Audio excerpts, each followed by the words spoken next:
thank you everyone for joining us. I'm here tonight with the volunteers that we've been bringing every week here, over 200 volunteers that have been coming and being part of our Build Together plan. And I just will give you a little bit of my roller coaster, which is our roller coaster journey that we've had just this week.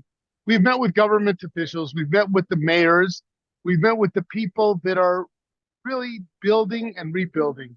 We've had the opportunity to be with them at a time when they're planning for the return of the residents. And I'm very proud that Jewish National Fund is part of that because of our Build Together plan. In the next months ahead, by the end of March, over 30,000 people will have returned to their homes in the Eshkol and the Shar HaNegev region. In Sderot,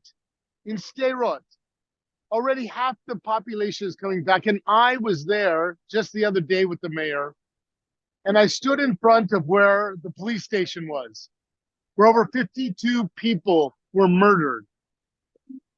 But I also was able to be part of today, the opening of the Sderot indoor playground. And if you didn't see the pictures, go on our social media pages, download them and share them with everybody.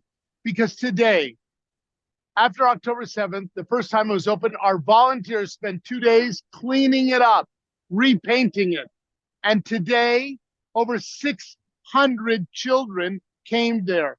Not only did they come there to play in the playground, for almost all of them, it was the first time they had seen each other in 4 months.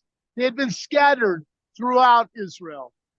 I also went to Kisufim.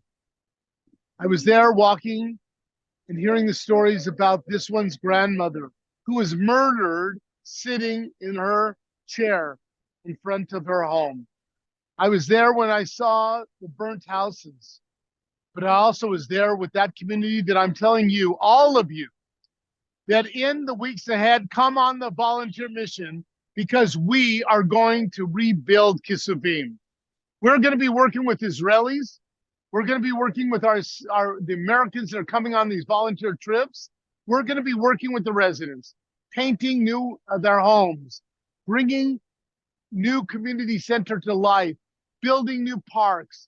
And when they come back, which won't be until June or July, when they come back, they're coming back to a new community because we helped build it and because we believe in life with them.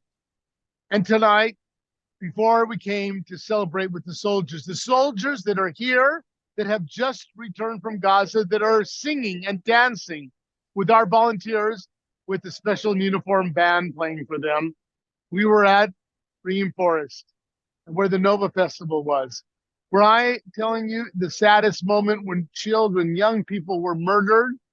And that's why in our Build Together plan is a $10 million endowment fund that we're raising to provide scholarships for any child in the Israel envelope that wants to play music. They tried to extinguish us and extinguish our music there, and we'll bring it to life everywhere, every day, forever in the Israel envelope. But we also added letters to a Torah. And I'll just close with this story. The contractor for the indoor playground, Itzik Gvali, by coincidence, was there today.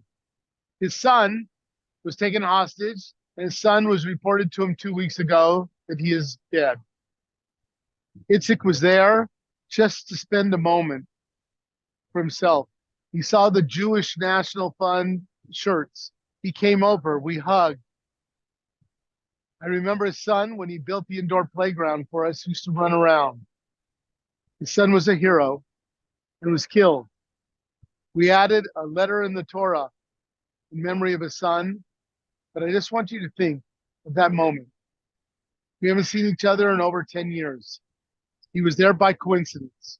We opened the Sderot indoor playground today after October 7th.